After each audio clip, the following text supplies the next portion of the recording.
예배하기 위하여 이 자리에 나오신 우리 사랑하는 성도님 한 분 한 분을 주님의 이름으로 환영하며 축복합니다. 이번 4월 한 달 동안 우리가 함께 또 새롭게 배울 찬양을 좀 나누기를 원합니다. 비준비하시니 라는 찬양이고요. 이 찬양의 가사는 하나님의 회복을 기대하며 부르는 찬양입니다. 4월을 맞이하여서 정말 봄에 겨우내 움츠렸던 모든 식물들이 다시금 기지개를 피고 또한 회복하고 일어나는 것처럼 하나님께서 우리 교회와 이 땅 가운데 하나님의 그 놀라운 은혜와 회복의 역사를 부어주시기를 간절히 소망합니다.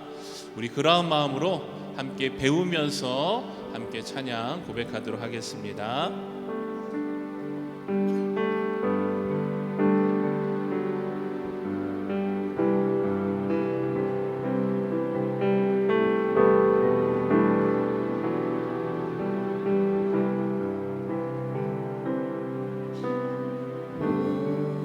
우리 주는 위대하며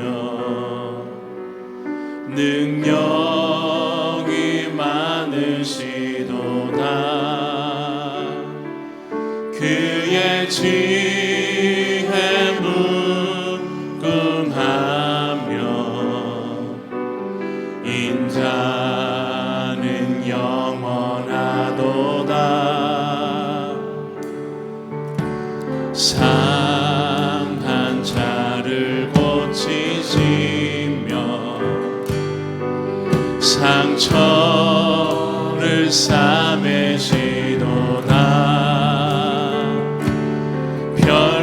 별들의 수를 세시며 이름을 붙이셨도다. 그가 구름으로 하늘을 덮으시며 땅을 위하여 비준비하시니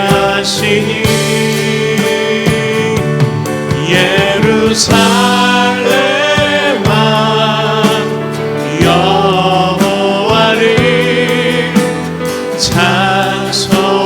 찬송할지어다. 내 하나님을 감사함으로 주 앞에 나가며 주인대 앞에 경배. 우리 한 번 더 선포합시다. 우리 주는 위대하며 능력이 많으시도다. 그의 지혜 무궁하며 인자는 영원하도다.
고백하면서 하나님의 회복과 그 은혜를 기대하길 소망합니다.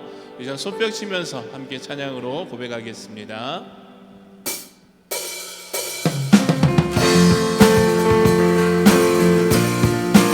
오늘도 우리를 인도하시는 하나님, 그 하나님을 찬양합시다.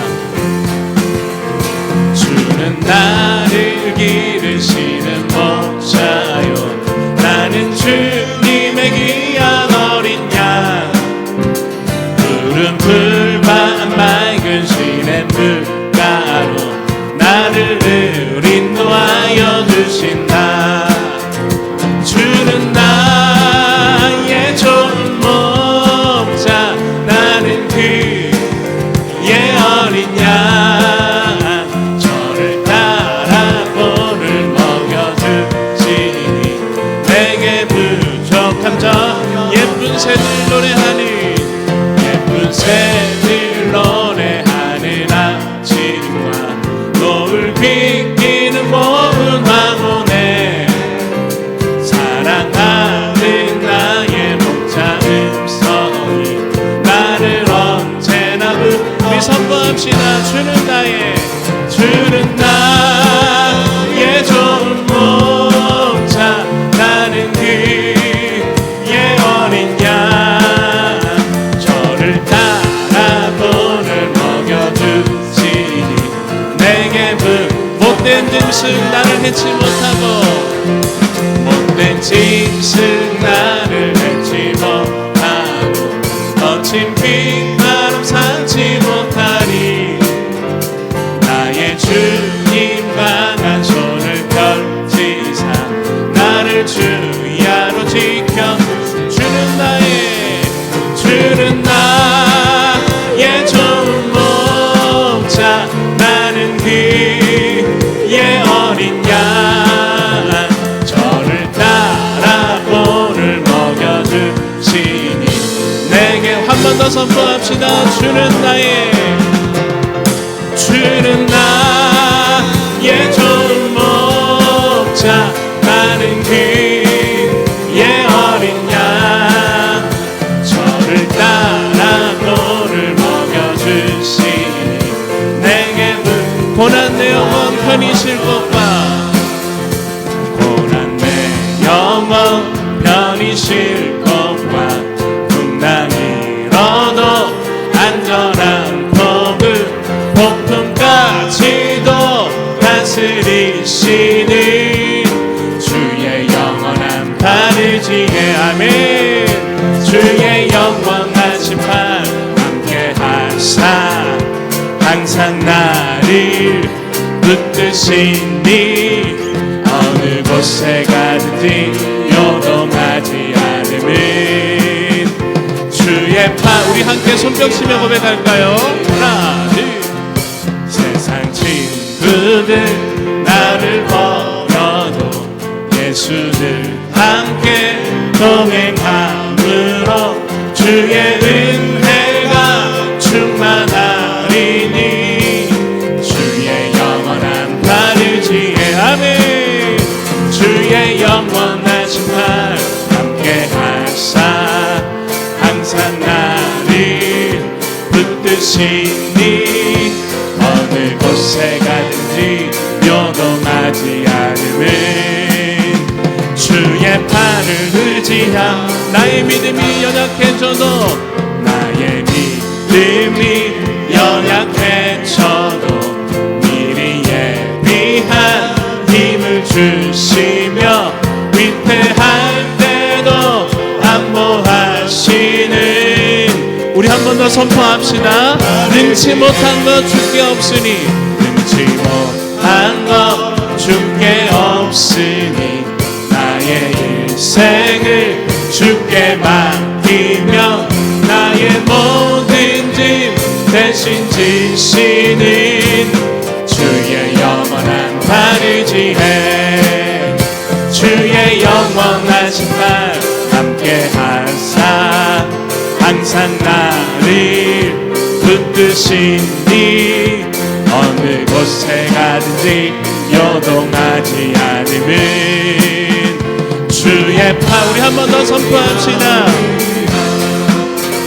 주의 영원하신 발 함께 하사 항상 나를 붙드시니 어느 곳에 가든지 요동하지 않음은 주의 팔을 의지함이라. 우리 하나님께 영광의 박수 올려드리겠습니다. 아멘. 할렐루야. 제가 방금 부른 찬송가 두 곡을 이제 편곡을 선택을 하면서 살짝 걱정을 했습니다. 우리 성도님들이 낯설게 느끼지 않을까 걱정을 했는데 괜한 걱정을 했네요. 우리 구리중앙교회가 굉장히 수준이 높은 교회임을 다시 한번 확인했습니다. 앞으로 조금 더 도전적인 곡들을 제가 함께 나누기를 소망합니다. 오늘도 주님께서 우리를 이끄시고 또한 주님의 그 은혜 가운데 우리를 붙드시며 오늘도 그 말씀을 통해 우리에게 약속하신 그 은혜를 부어줄 줄 믿습니다.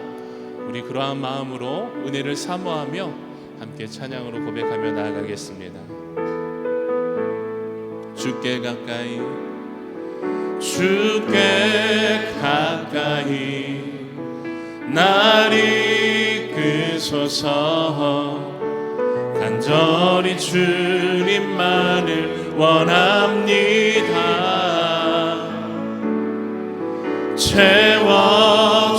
채워주소서. 주의 사랑을 진정한 찬양 드릴 수 있도록 주께 가까이 주께 가까이 날 이끄소서. 간절히 주님만을 원합니다. 채워주소서. 주의 사랑을 진정한 찬양 드릴 수 있도록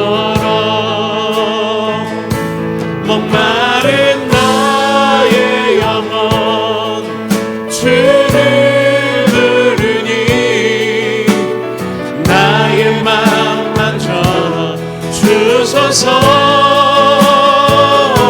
주님만을 원합니다. 더 원합니다.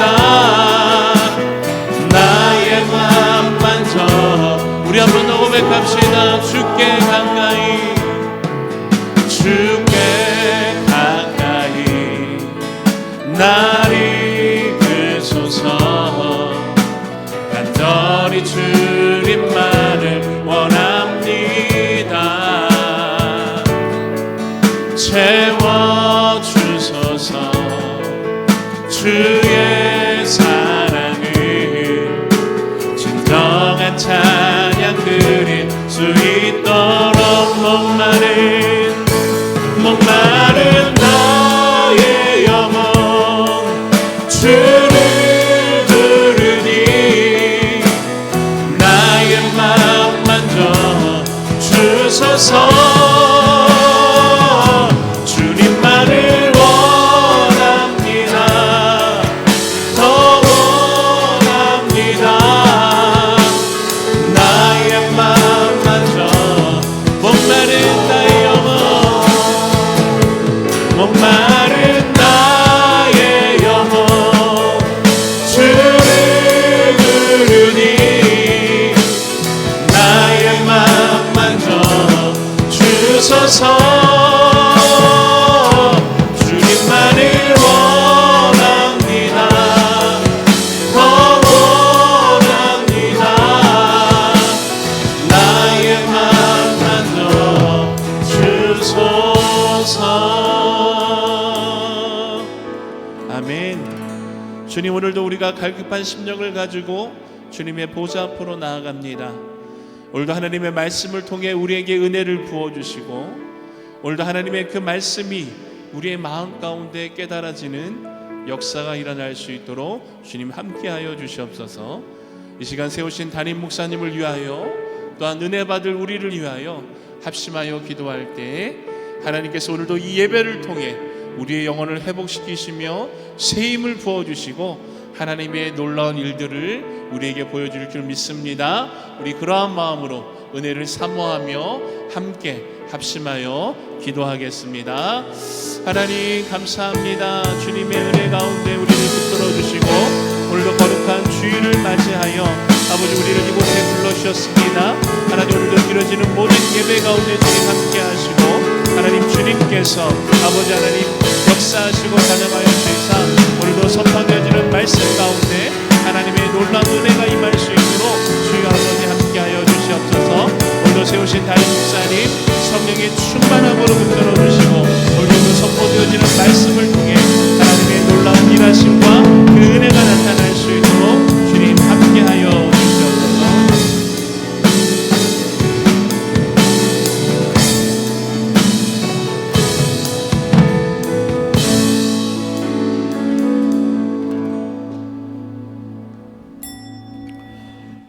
할렐루야. 찬양대 주악에 맞춰 묵상기도 드리심으로 주일 2부 예배를 하나님 앞에 드리겠습니다.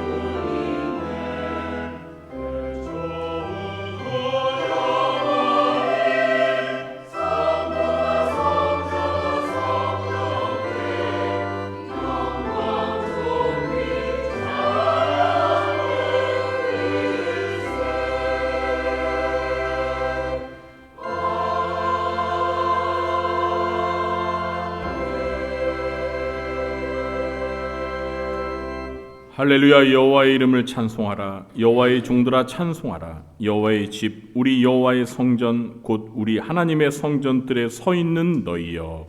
아멘. 하나님을 찬양하며 예배합니다. 이 시간 이곳에 오셔서 저희가 드리는 예배를 기쁘게 받아주시고 하늘의 문을 여시사 하늘의 신령한 은혜가 폭포수처럼 임하게 해 주시옵소서. 예수님의 이름으로 감사하며 기도하옵나이다. 아멘. 모두 자리에 일어나시겠습니다.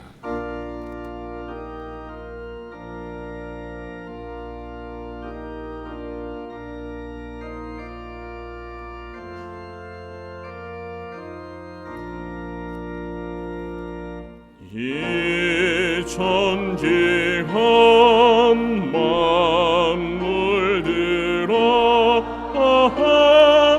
복 주시는 주 여호와 전능 성부 성자 성령 찬송하오.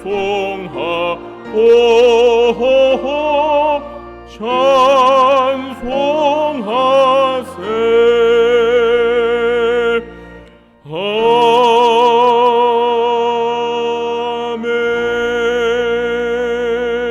아멘. 교동문 86 요한계시록 14장을 교도하겠습니다. 또 내가 보니 보라 어린 양이 시온산에 섰고 그와 함께 14만 4천이 서 있는데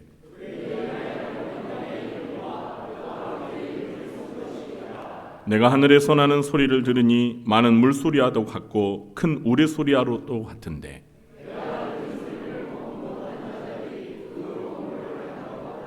그들이 보좌 앞과 네 생물과 장로들 앞에서 새 노래를 부르니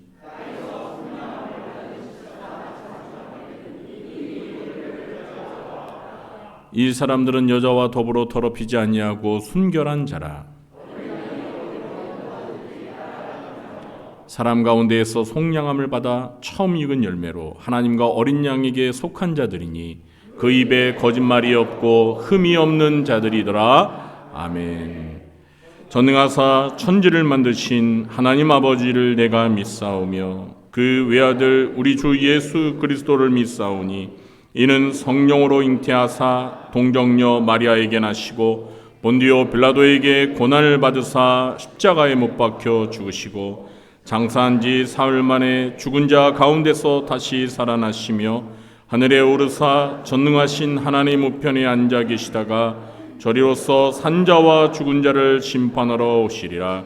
성령을 믿사오며 거룩한 공예와 성도가 서로 교통하는 것과 죄를 사하여 주시는 것과 몸이 다시 사는 것과 영원히 사는 것을 믿사옵나이다. 아멘. 자리에 앉으시겠습니다.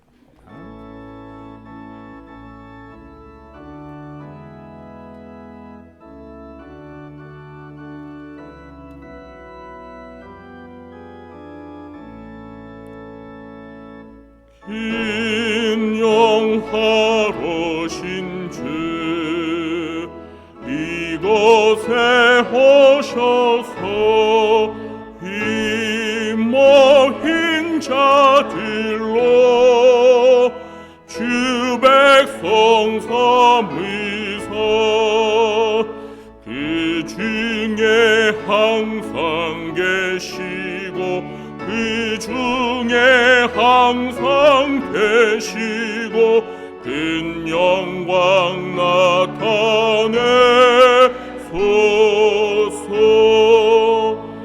이 백성 기도와 또 예물드림이 향내와 같으니 곱하디옵소서. 주 예수 크신 복음을 주 예수 크신 복음을 만 백성 듣게 하소서. 또 우리 자손들 다 주를 기리고 저 성전 돌같이 긴하게 하소서.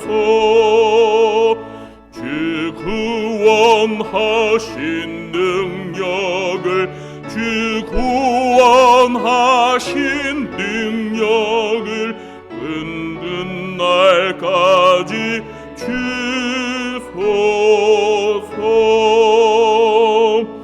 주 믿는 만민이 참 진리 지키며 옛 성도들 같이 주 찬송하다가 저 천국 보좌 앞에서 저 천국 보좌 앞에서 늘 찬송하게 하소서.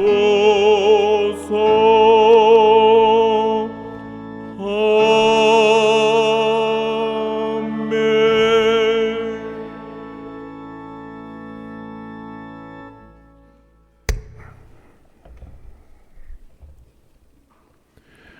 독생자를 이 세상에 보내주시고 희생과 부활을 통해 인류에게 생명을 주신 전능하신 하나님의 섭리에 찬양과 감사를 드립니다. 또한 지난 한 주 동안 저희를 지켜주시고 오늘 주일을 맞이하여 지친 몸과 영혼을 주님의 날개 아래 안식할 수 있도록 불러주시니 감사드립니다. 거룩하신 주님, 지난 일주일을 돌아볼 때 저희가 세상의 욕심과 염려로 주님을 멀리하고 살지는 않았는지 돌아봅니다. 이 시간 예배를 통해 우리들의 회개를 받으시고 충만한 은혜를 부어주셔서 새로워지는 시간이 되게 해 주시옵소서.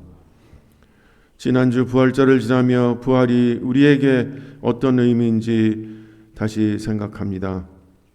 바울이 전한 대로 부활의 삶을 사는 사람들이란 이 땅에 살아가고 있으나 우리는 세상의 자녀가 아닌 하나님의 자녀요 땅의 사람들이 아닌 하늘의 시민입니다.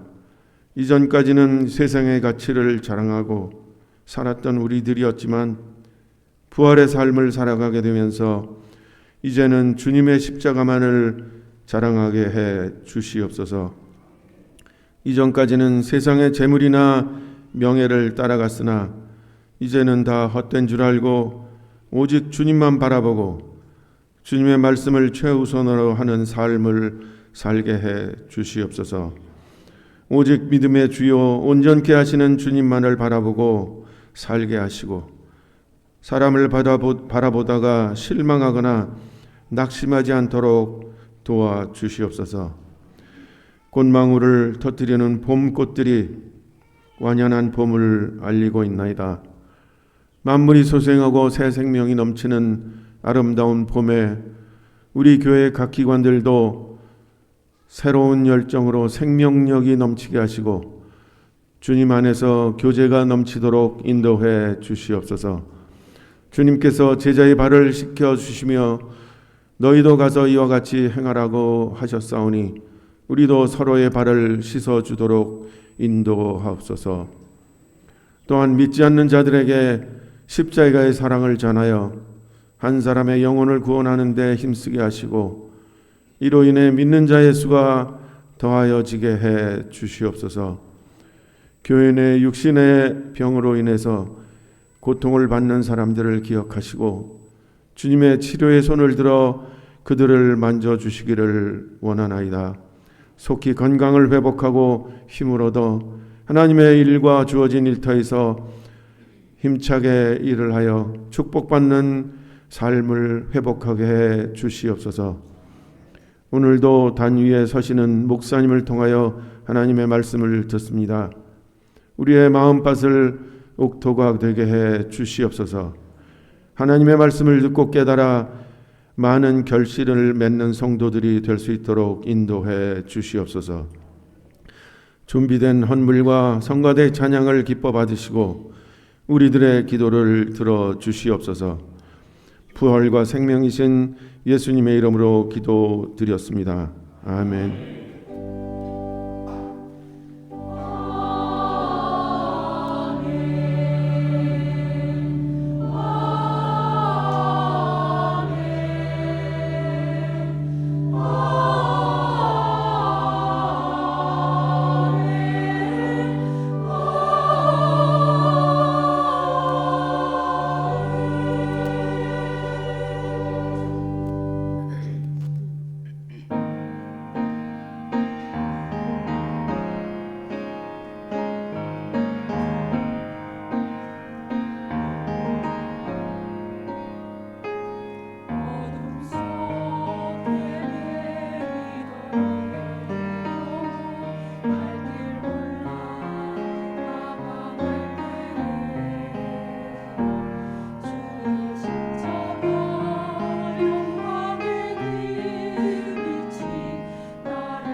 아멘.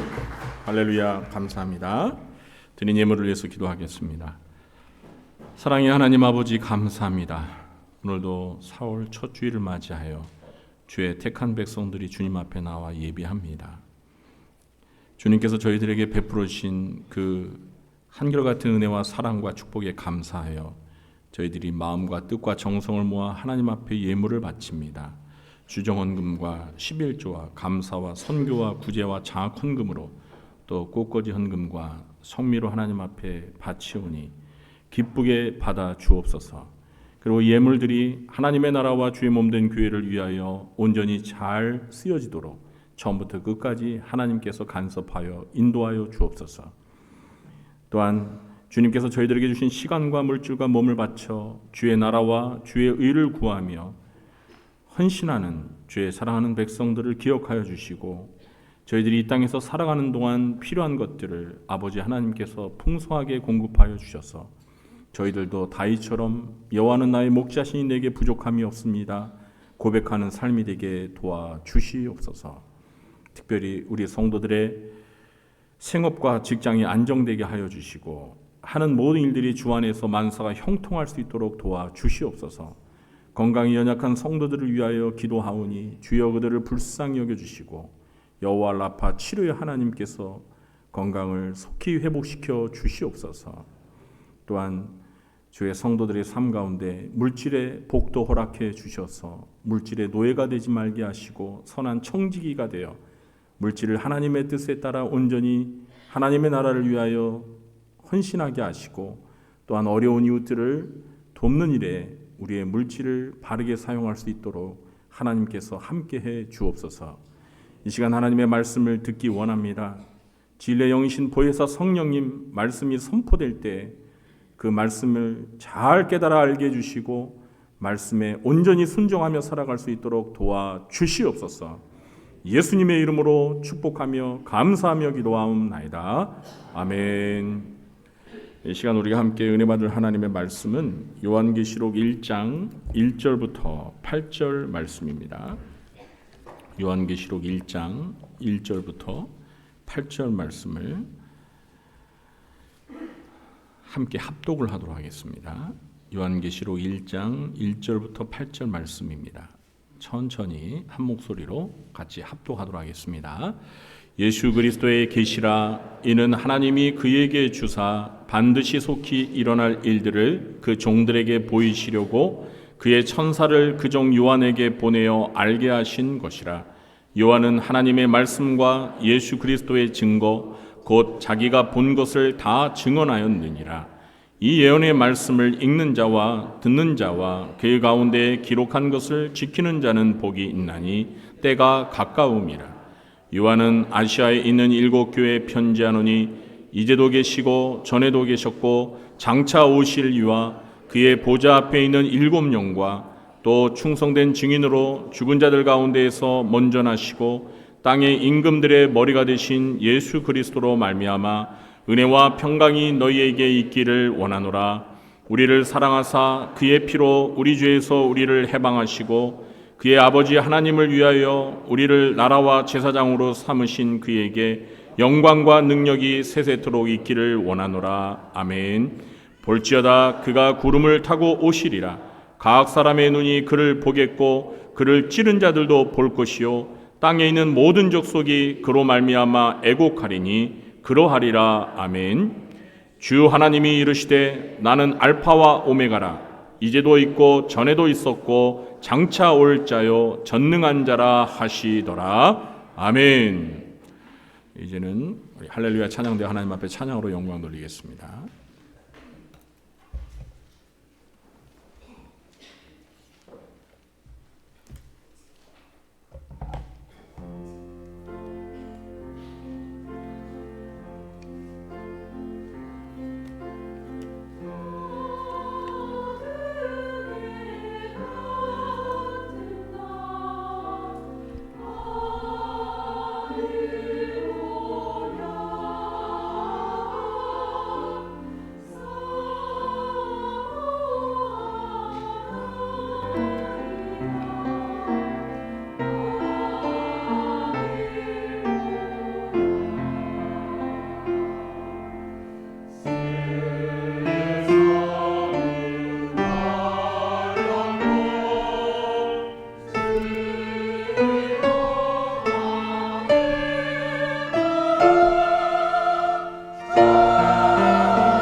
아멘. 감사합니다. 오늘도 2부 예배에 참석하신 우리 성도님들에게 하나님 아버지께서 은혜와 평강의 복을 베풀어 주시길 예수님의 이름으로 축원합니다. 네, 오늘 예배에 참석하신 성도님들, 곁에 계신 분들 마주보면서 반갑게 인사하겠습니다. 만나서 반갑습니다. 네, 한 번 더 인사하겠습니다. 마라나타. 네, 마라나타. 주 예수여 오시옵소서. 네, 재림을 갈망하는 초대교회 성도들의 인사입니다. 우리 성도님들도 마라나타 만나실 때마다 인사하시기 바랍니다. 자, 오늘부터 요한계시록 강해를 시작하겠습니다. 우리 성도님들께서는 요한계시록 강해를 진행하는 동안 매주 요한계시록을 한 번씩 읽어오시면 좋을 것 같습니다. 오늘은 첫 시간이기 때문에 요한계시록을 이해하는 데 필요한 좀 서론적인 이야기를 드리도록 하겠습니다. 가장 먼저 요한계시록을 바로 이해하는 것이 매우 중요한 이유를 7가지 말씀드리는 것으로 시작하겠습니다. 첫째, 요한계시록은 기독교 역사관을 정립하는 데 도움이 됩니다. 우리 기독교는 세상 역사를 창조주 하나님께서 주관하신다라고 굳게 믿습니다. 요한계시록에서는 하나님을 알파와 오메가, 처음과 마지막으로 소개하면서 예수님의 재림으로 세상 역사가 완성되는 것을 어떤 성경보다도 자세히 설명하고 있습니다. 성경의 맨 첫 번째 성경인 창세기가 만물과 세상의 시작에 관한 책이라면 맨 마지막 성경인 요한계시록은 그 만물과 세상의 마지막에 관한 책입니다. 그러니까 세상 역사가 하나님의 창조에 의해서 시작되었는데 그 역사가 예수 그리스도의 재림으로 인해서 완성이 된다는 것이 바로 요한계시록의 중요한 메시지입니다. 둘째는 말세에 전개될 일을 미리 알고 대비할 수 있게 해줍니다. 요한계시록은 세상 종말에 있을 일에 대하여 미리 알려주는 예언서입니다. 우리는 계시록을 통해서 세상 종말에 어떤 일이 일어날지를 알게 됨으로써 미래를 대비하며 살 수 있게 되는 유익이 있습니다. 셋째는 영원한 천국에 대한 소망과 확신을 갖게 해줍니다. 성경 66권 가운데 요한계시록만큼 영원한 천국의 모습을 자세히 설명해 주는 책은 없습니다. 요한계시록을 읽게 되면 천국에 대한 간절한 소망과 분명한 확신을 갖게 됩니다. 그래서 환난과 핍박 가운데 살았던 모든 성도들이 요한계시록을 읽으면서 천국에 대한 소망과 확신을 가지고 환난과 핍박을 이길 수 있었던 것입니다. 넷째는 삼위일체 하나님에 대한 풍성한 이해를 하게 해줍니다. 우리가 믿는 하나님은 삼위일체 하나님입니다. 요한계시록만큼 삼위일체 하나님에 대해 자주 언급하는 성경도 없을 것입니다. 특히 부활하시고 승천하신 이후에 예수님의 모습에 대해서 보여주는 유일한 성경책이 바로 요한계시록입니다. 다섯째, 천사와 사탄에 대한 많은 정보를 제공해 줍니다. 요한계시록에 많이 등장하는 존재가 바로 천사들입니다. 또한 요한계시록은 사탄의 존재와 그 세력들의 미래에 대해서 많은 정보를 제공해 주고 있습니다. 그래서 사탄 마귀가 가장 싫어하는 성경책이 바로 요한계시록입니다. 왜냐하면 이 마귀 자신의 미래가 어떨지 요한계시록에만 언급이 되어 있기 때문입니다. 여섯째, 교회 머리가 되신 예수님께서 이 땅의 교회들에게 직접 하시는 말씀을 들을 수 있습니다. 요한계시록 2장과 3장에는 예수님께서 1세기에 소아시아에 실제로 존재한 7 교회들을 향하여 하신 말씀을 기록하고 있습니다. 예수님께서 지상에 있는 교회들에 대해서 얼마나 자세히 구체적으로 알고 계시면서 그 교회들에게 칭찬과 책망을 하시는 말씀을 들을 수 있습니다. 7번째, 이단에 미혹되지 않게 해줍니다. 많은 이단들이 요한계시록을 잘못 해석해서 사람들을 미혹합니다. 요한계시록을 잘 이해하면 이단들의 미혹을 당하지 않습니다. 계시록에 대해서 잘 모르니까 이단들이 요한계시록을 가지고 미혹할 때 그 미혹에 넘어가는 것입니다. 이런 7가지 이유로 인해서 요한계시록을 이해하는 것은 매우 중요하고 신앙생활에 매우 큰 유익이 있다는 것을 우리 성도님들께서 잘 아시고 이 요한계시록 강해를 집중해서 열심히 가능하면 반복해서 들어주시기를 바랍니다. 자, 그럼 본격적으로 요한계시록에 대한 서론적인 정보를 말씀드리도록 하겠습니다. 먼저 요한계시록을 기록한 사람은 사도 요한입니다. 요한계시록에 보면 1장 1절, 2절, 4절, 9절, 22장 8절에서 5번에 걸쳐서 요한은 자신의 이름을 요한이라고 밝히고 있습니다. 또 2번은 나 요한이라고 밝히고 있습니다. 초대교회 때부터 이 요한이 요한복음과 요한서신의 저자인 예수님의 제자 사도 요한임을 증거하고 있습니다. 두 번째는 요한계시록을 기록한 연대에 대해서 알아보겠는데요. 이 요한계시록을 언제 기록했느냐에 몇 가지 주장이 있습니다.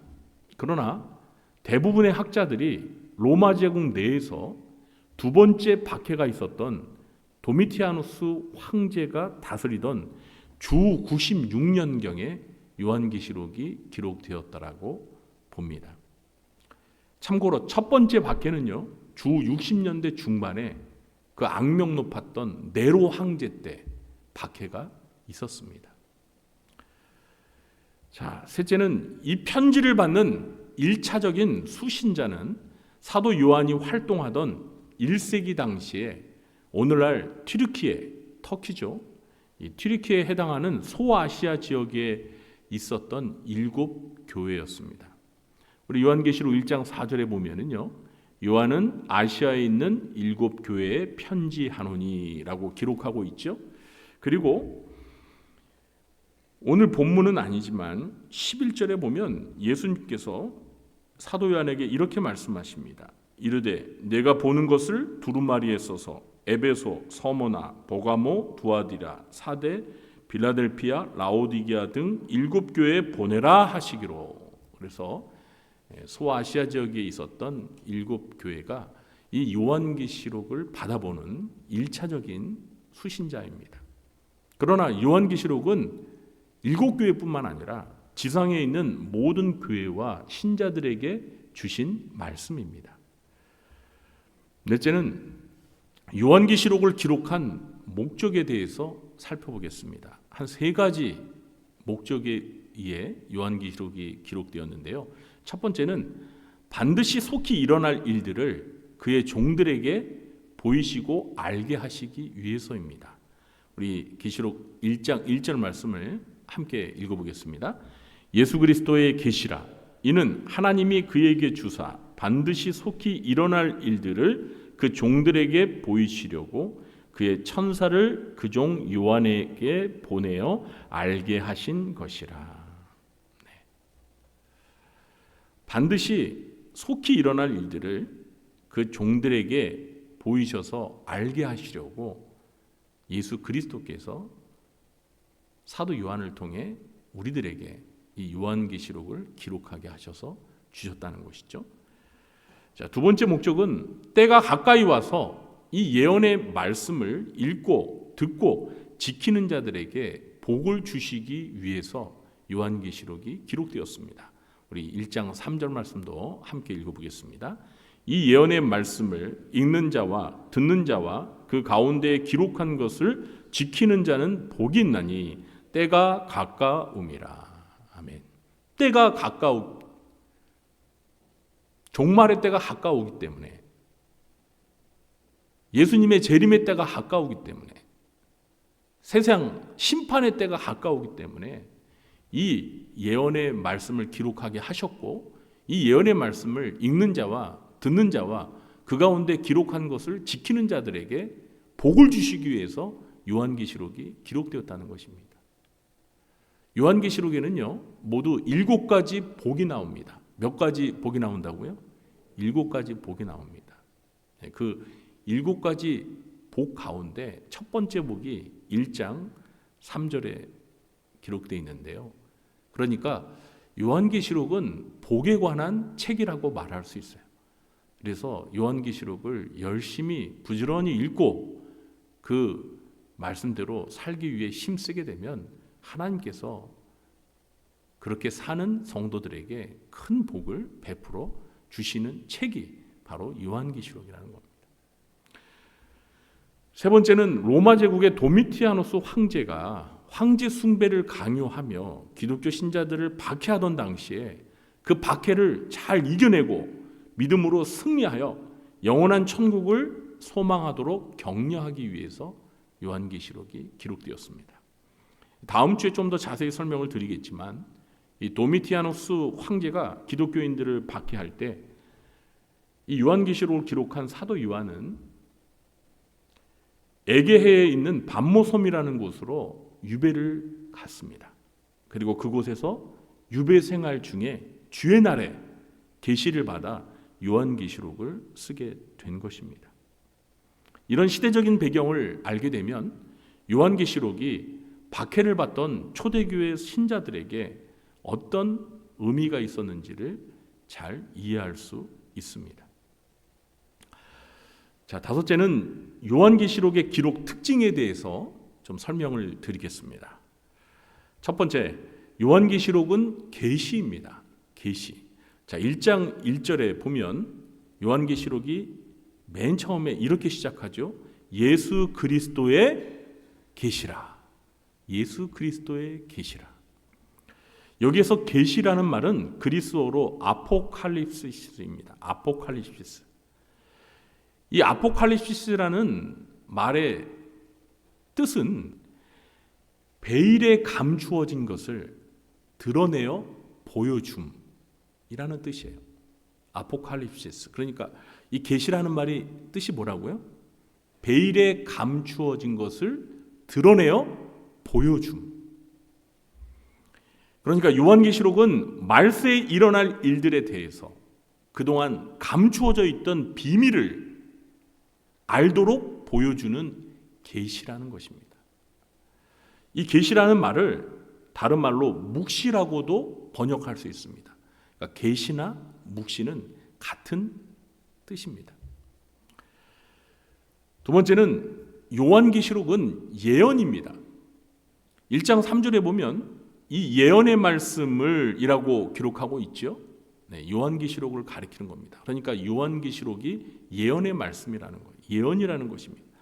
요한계시록은 예언서입니다. 신약 성경에 유일하게 예언서가 한 권 있는데 그게 바로 요한계시록이에요. 구약 성경에 보면 대예언서, 소예언서 해서 많은 예언서들이 있는데요. 신약 성경에는 예언서가 요한계시록 한 권밖에 없습니다. 이 예언이라는 말은 두 가지 의미가 있습니다. 첫 번째는 하나님의 말씀을 대언하는 것입니다. 대언, 그러니까 대신 전하는 것이에요.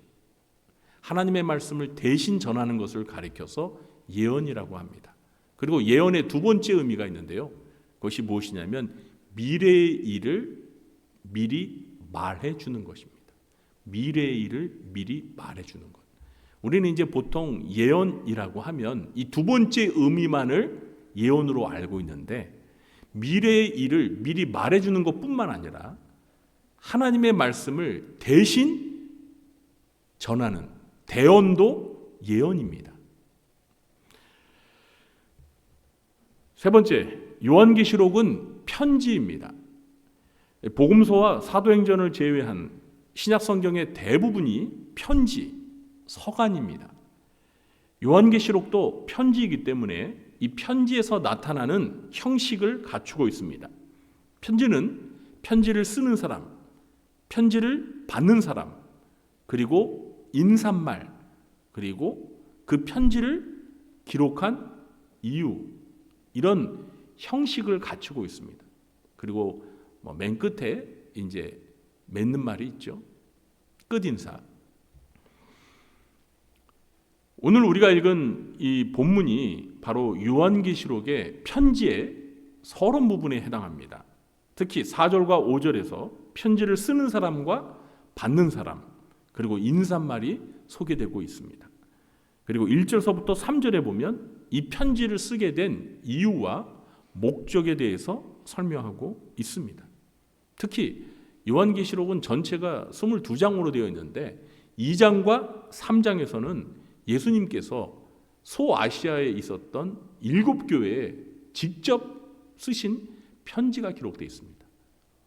물론 예수님이 직접 쓰신 건 아니고 사도 요한을 통해서 기록하게 해서 7교회에 보내라고 하신 그 예수님의 편지 내용이 그대로 담겨 있습니다.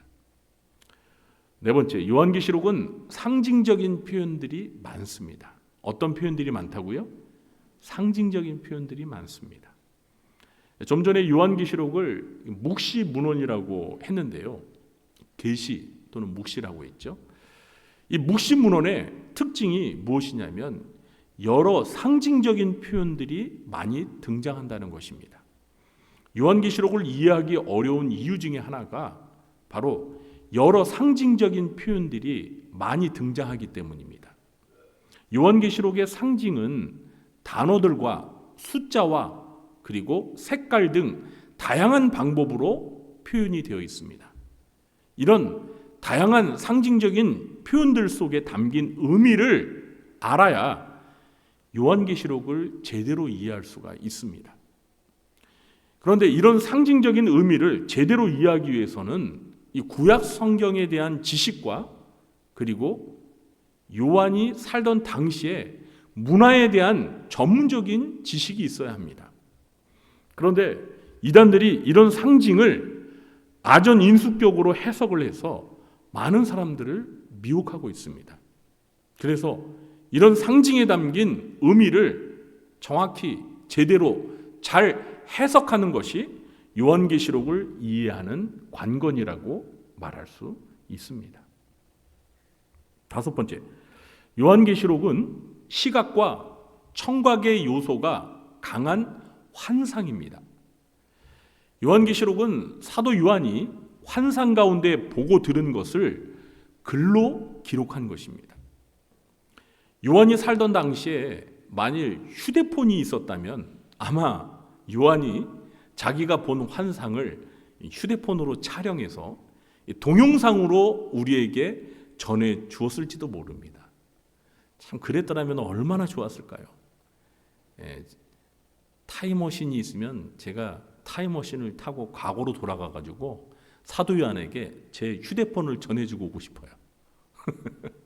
그래서 이 환상을 볼 때 휴대폰으로 잘 촬영했다가 근데 2000년 동안 그 휴대폰이 또 이렇게 전달될지 모르겠네요. 자, 만일 요한이 본 환상을 동영상으로 촬영해서 우리에게 전해 주었다면 우리가 그 계시록의 내용을 눈으로 보고 귀로 들으면서 이해하기가 매우 쉬웠을 것입니다. 그러나 아쉽게도 사도 요한이 눈과 귀로 보고 들은 것을 우리는 글로 읽을 수밖에 없습니다. 그래서 요한계시록을 읽을 때는 그 내용을, 이 기록된 내용을 머리로 그리면서 요한이 본 환상을 비주얼화하는 작업이 필요합니다. 그래서 이 글의 내용을 머리로 잘 그릴 수 있는 상상력이 풍부하신 분들이 요한계시록을 이해하는데 좀 수월합니다. 그래서 앞으로 제가 이 요한계시록을 강의하면서 여러분들에게 가끔씩 그림을 보여드리도록 하겠습니다. 오늘은 보여드릴 그림은 없지만 앞으로는 제가 그림을 좀 보여드리겠습니다. 말로 설명하는 것보다 그림 한 장을 보여드리는 것이 요한계시록의 내용을 이해하는데 훨씬 빠르기 때문에 필요하면 제가 성도님들에게 계시록에 관련된 그림이나 사진을 보여드리도록 하겠습니다.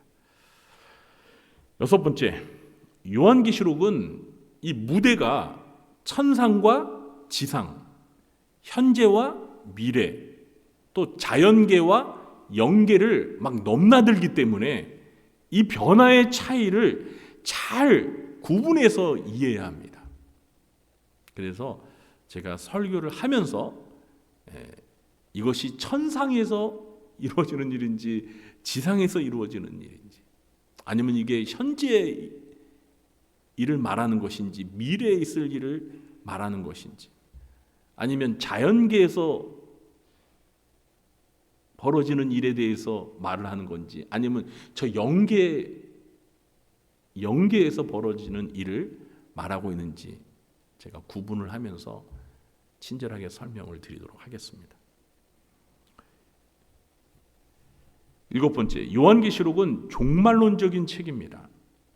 요한계시록은 역사의 종말에 관한 계시를 담고 있는 책입니다. 특히 예수님의 재림 사건을 전후로 해서 벌어질 일들에 대해서 자세히 기록하고 있습니다. 그러므로 예수님의 재림이 가까운 마지막 시대를 사는 사람들에게 더욱 필요한 책이 바로 요한계시록입니다. 이런 7가지 요한계시록에 관한 특징들을 잘 알아야 요한계시록을 이해하는 데 큰 도움이 됩니다. 사실 요한계시록은 신약 성경의 다른 책들보다 이해하기가 매우 어렵습니다. 그래서 평신도들뿐만 아니라 목회자들도 이 요한계시록을 접근하는 걸 매우 부담스러워합니다. 그러다 보니 요한계시록을 멀리하게 되고, 요한계시록을 멀리하게 되면 그만큼 계시록을 모르게 되겠죠. 그러니까 이단에 미혹되기가 쉬운 거고, 또 계시록을 통해서 얻는 여러 신앙적인 유익들을 얻지 못하는 손해를 보게 되는 것입니다. 그러므로 요한계시록은 함부로 쉽게 접근해서도 안 되지만, 그렇다고 무작정 덮어두고 멀리하는 것도 바람직하지 않습니다.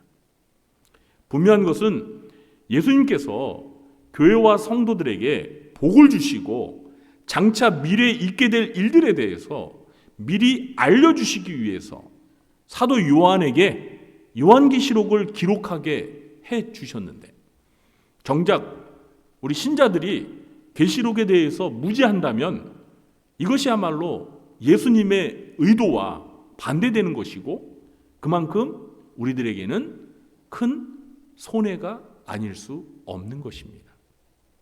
그러므로 신자들이 요한계시록을 바로 이해하는 것은 매우 중요합니다. 특히 말세의 마지막 시대를 사는 우리들에게 가장 필요한 책이 바로 요한계시록인 것입니다. 그렇기 때문에 우리 성도님들께서는 이 요한계시록 강해가 앞으로 몇 주 동안 진행될지는 저도 장담 못하겠어요.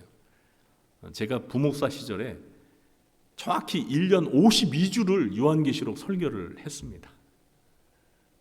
그런데 이번에도 52주면 1년이 걸리는 건데요. 그렇게 오래 걸릴지, 그것보다는 좀 단축될지는 저도 단언할 수는 없지만, 이 요한계시록 강해가 진행 동안 우리 성도님들도 좀 집중해서 요한계시록을 열심히 들어주시고 요한계시록을 잘 이해하는 기회가 되었으면 좋겠습니다. 앞으로 제가 목회하면서 또 요한계시록을 언제 설교할지는 몰라요. 우리 성도님들도 신앙생활하면서 요한계시록을 처음부터 끝까지 자세하게 배울 수 있는 기회가 그렇게 흔하지 않습니다. 그렇기 때문에 어쩌면 내 인생의 처음이자 마지막으로 이 요한계시록을 배울지도 모른다라는 그런 마음을 가지시고 요한계시록을 열심히 들어주시기 바랍니다. 마지막으로 요한계시록의 해석 방법에 대해서 말씀을 드리고 마치겠습니다. 요한계시록을 해석하는 것은 결코 쉬운 일이 아닙니다. 그래서 해석 방법도 다양합니다. 크게 4가지 방법이 있습니다.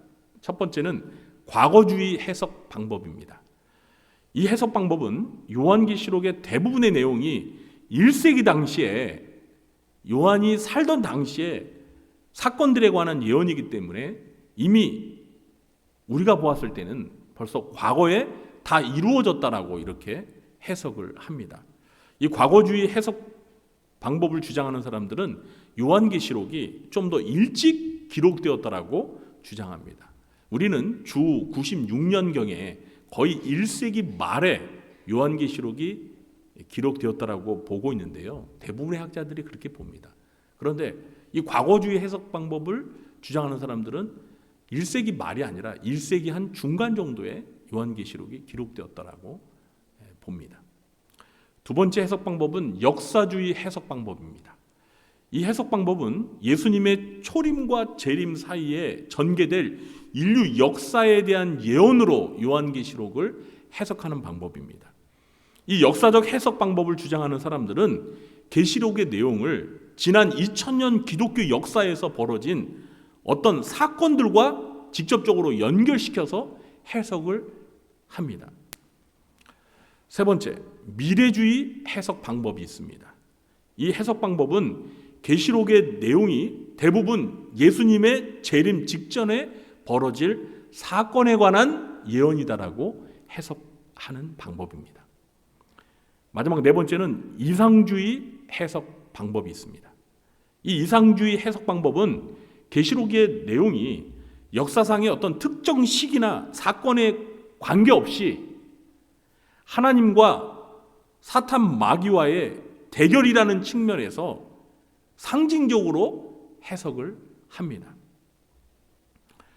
자, 그럼 과연 제가 말씀드린 이 네 가지 해석 방법 중에서 어떤 것이 가장 건전하고 옳은 해석 방법일까요?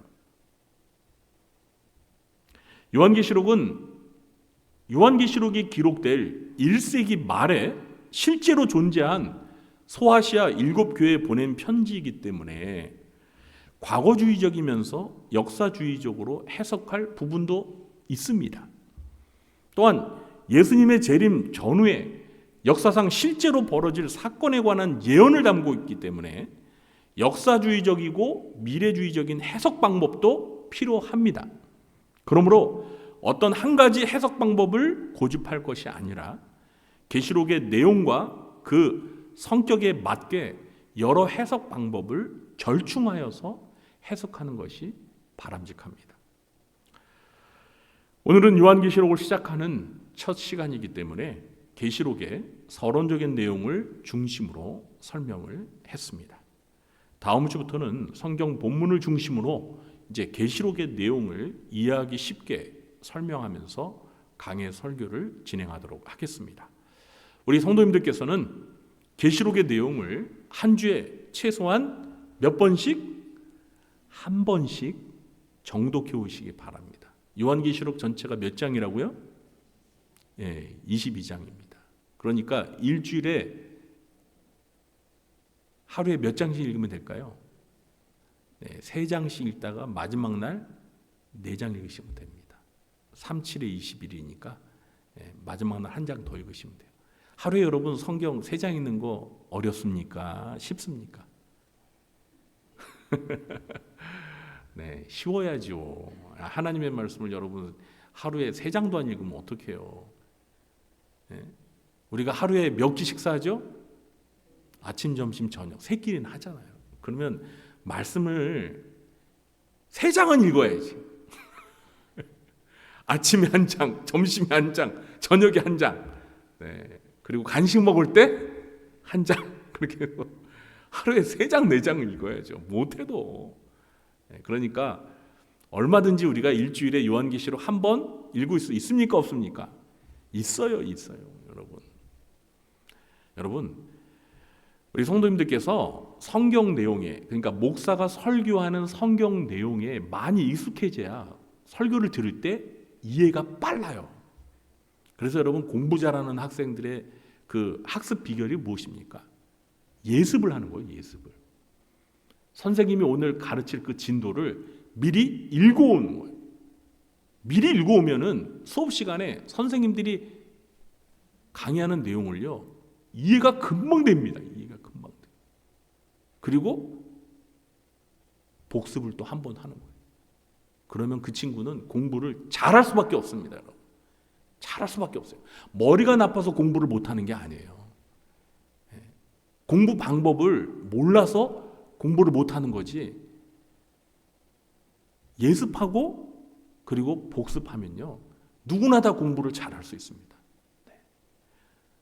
그러니까 우리가 요한계시록을 잘 이해하기 위해서는 그냥 단지 주일에 예배 시간에 제가 전하는 설교만 듣는 것이 아니라 우리 성도님들께서 미리 요한계시록을 많이 반복해서 많이 읽어서 그 내용 자체를 일단은 우리가 좀 잘 알아야 돼요.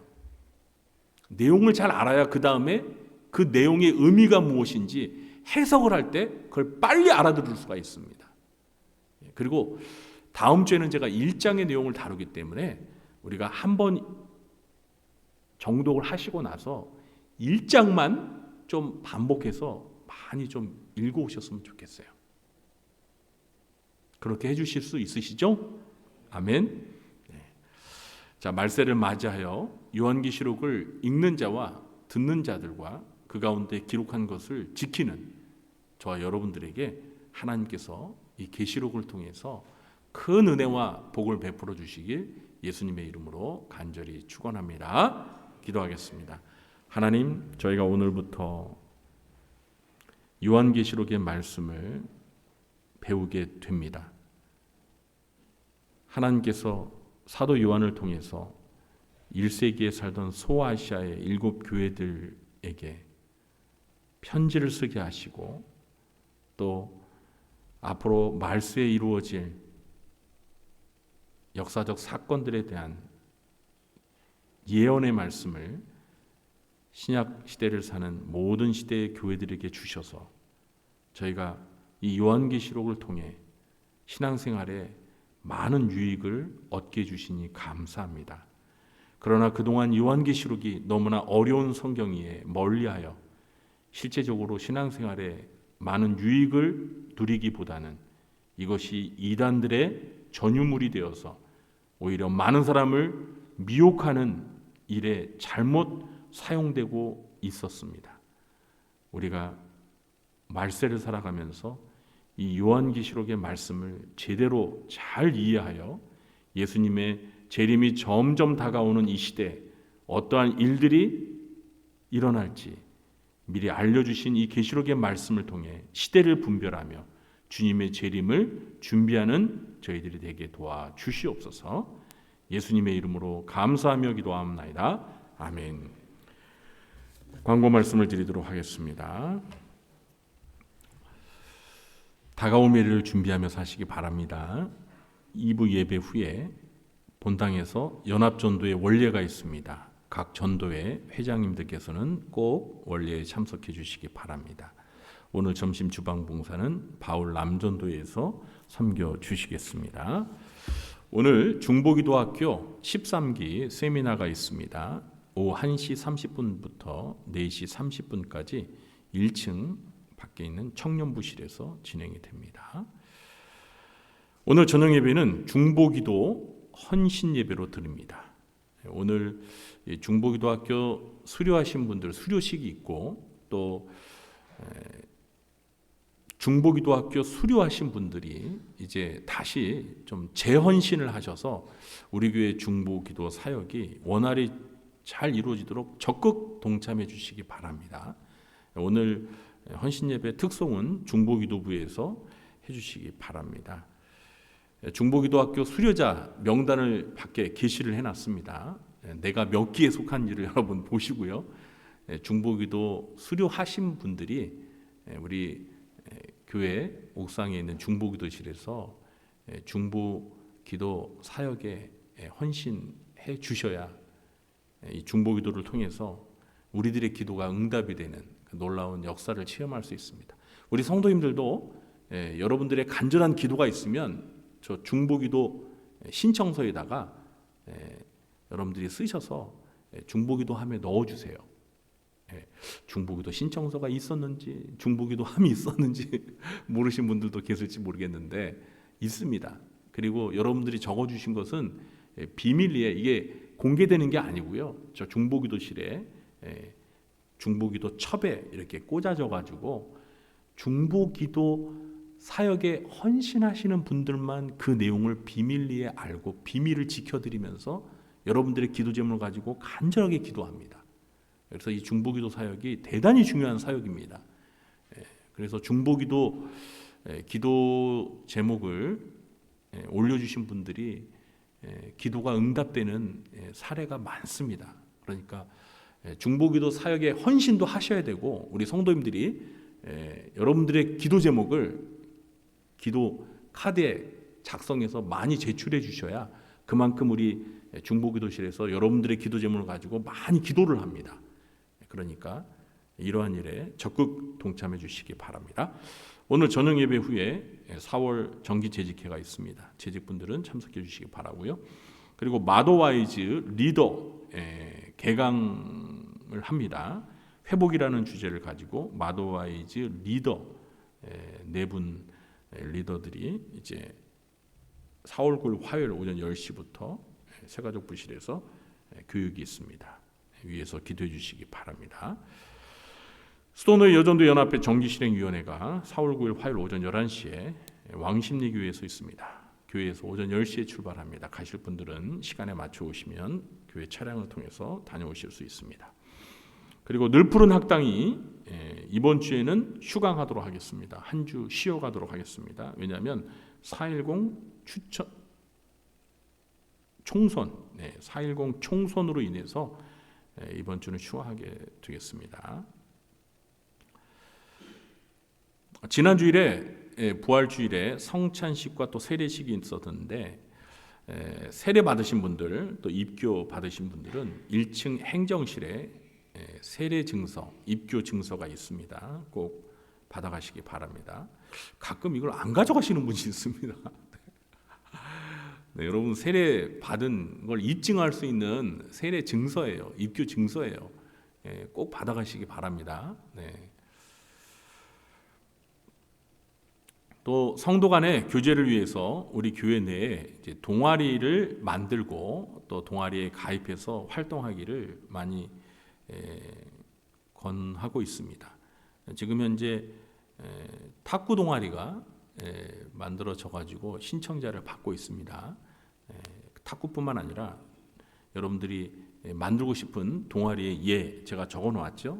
이런 것들뿐만 아니라 뭐 추가로 여러분들이 동아리를 만드시면 오늘은 준비를 못했는데요. 그 신설 신청서를 제가 비치해 놓겠습니다. 그러면 그 신청서를 이제 동아리를 만들려고 하시는 분이 작성을 하셔서 교회에 제출해 주시고 공고문을 붙이세요. 어떤 동아리를 우리가 만들어서 모집합니다라고 해서 신청할 수 있도록. 그래서 우리 교회 내에 여러 다양한 동아리들이 만들어져서 우리 성도님들이 가입해서 좀 활동을 했으면 좋겠습니다. 저도 지켜보고 있습니다. 제가 좀 가입하고 싶은 동아리가 있으면 저도 좀 가입을 하려고 합니다. 네, 한 분이 여러 동아리를 가입해도 괜찮습니다. 그러니까 많이 관심 가지시고 적극적으로 참여해 주시기 부탁드립니다. 4월 추천도서 1층 행정실에 구입하시기 바랍니다. 저 책입니다. 제가 한 권 안 가지고 왔는데 감옥에서 찬송으로. 어디에서 찬송으로요? 감옥에서 찬송으로. 여러분 저 책이요 엄청 세계적인 베스트셀러예요. 52개 나라의 언어로 번역이 돼서 소개해 줬고요. 저 책을 읽은 사람들이 제가 알기로 1,000만 명이 넘습니다. 전 세계에. 여러분 1,000만 명이 넘는다는 것은 이거 어마어마한 베스트셀러입니다. 책 한 권이 1,000만 명이 읽히는 책이라는 것은 세계적인 베스트셀러예요. 52개 국가의 언어로 번역이 됐다고 제가 알고 있습니다. 우리나라에 사실 이 책이요 과거에 보이스사에서 출판된 적이 있어요. 너무 오래돼 가지고 절판이 됐는데 이제 최근에 규장 출판사에서 이 책을 출간했습니다. 이 책이 시리즈로 3권이 있어요. 그 중에서 첫 번째 지금 나온 겁니다. 이 간증이에요. 간증. 이 책을 쓴 목사님이신데 과거에 참 죄짓고 살다가 감옥에 갔는데 거기에서 찬송을 하면서 변화되어 가지고 엄청난 놀라운 은혜를 체험하는 간증 이야기입니다. 그 간증이 얼마나 감동이 되었으면 전 세계 52개 나라에서 번역이 되어서 1,000만 명이 넘는 사람들이 읽었겠습니까? 그 1,000만 명 안에 내가 포함되지 않았다는 게 너무나 이상하지 않아요? 그러니까 이번에 여러분들이 읽으셔서 이 책을 읽으면 그 찬송의 능력이 얼마나 대단한지를 여러분들이 깨닫게 되시면서 여러분의 삶 가운데서 항상 찬송하는 삶이 살게 될 거예요. 꼭 읽어보시기 바랍니다. 아멘 하시는 분이 2분밖에 없네. 네. 책이 10,000원밖에 안 됩니다. 꼭 사서 읽어보시기 바랍니다. 네. 매일 성경 3, 4로도 준비가 되어 있습니다. 구입하시기 바라고요. 교동정란에 보시면 우리 지난주에 주간에 1구역 드보라 여전도에 소속이신 우리 황재숙 집사님의 어머님께서 하늘나라에 가셨습니다. 우리 서부경 집사님의 또 장모님이 되시죠. 그리고 우리 서종록 우리 청년 할머니가 되시는데, 외할머니 되시는데 권사님이셨습니다. 하나님의 부르심을 받으셨는데요. 저희가 대구에서 장례식이 있어서 다녀왔습니다. 혹시 못 가신 분들은 만나시면 많이 위로해 주시기 바라고요. 황지숙 집사님 가정에서 장례 감사 담례로 떡을 준비해 주셨습니다. 점심 식사하실 때 맛있게 드시고 많이 위로해 주시기 바랍니다. 그리고 예상진 성도님, 3구역의 예상진 성도님의 가정에 하나님께서 귀한 딸을 선물로 주셨습니다. 등려하신 거 축하드리고요. 건강하게 산후조리 또 잘하시기 바랍니다. 이번 주에 생일 맞으신 분들이 모두 5분입니다. 진심으로 축하드립니다. 그리고 군복무직인 우리 3명의 청년들을 위해서 기도해 주시기 바랍니다. 우리 다 함께 자리에 일어나셔서 찬송가 135장 찬양하신 후에 축도로 예배를 마치겠습니다.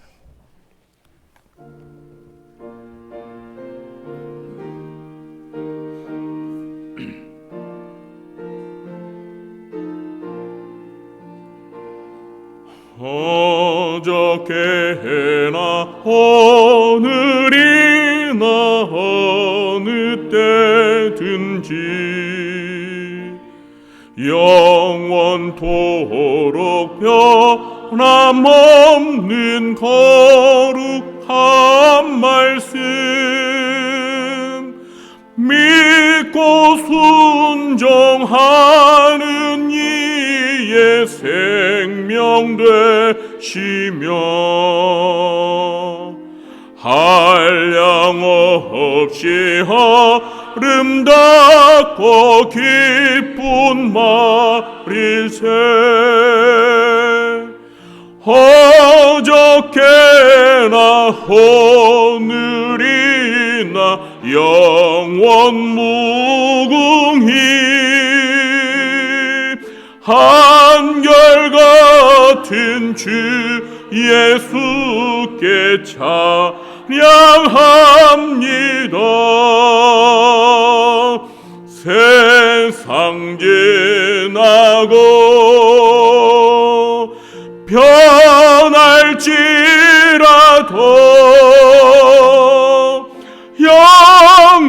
영원하신 주 예수 찬양함. 4절 찬양하겠습니다. 엠마오로 행하시던 주님 오늘도 한결같이 우리 곁에 함께 하시고 우리들을 영접하러 다시 오실 때 변함없는 영광의 주 진입해 오리 어저께나 오늘이나 영원 무궁히 한결같은 주 예수께 찬양합니다.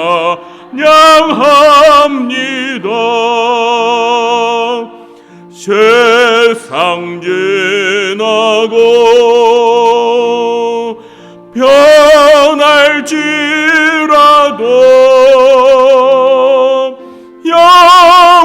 영원하신 주 예수 찬양합니다.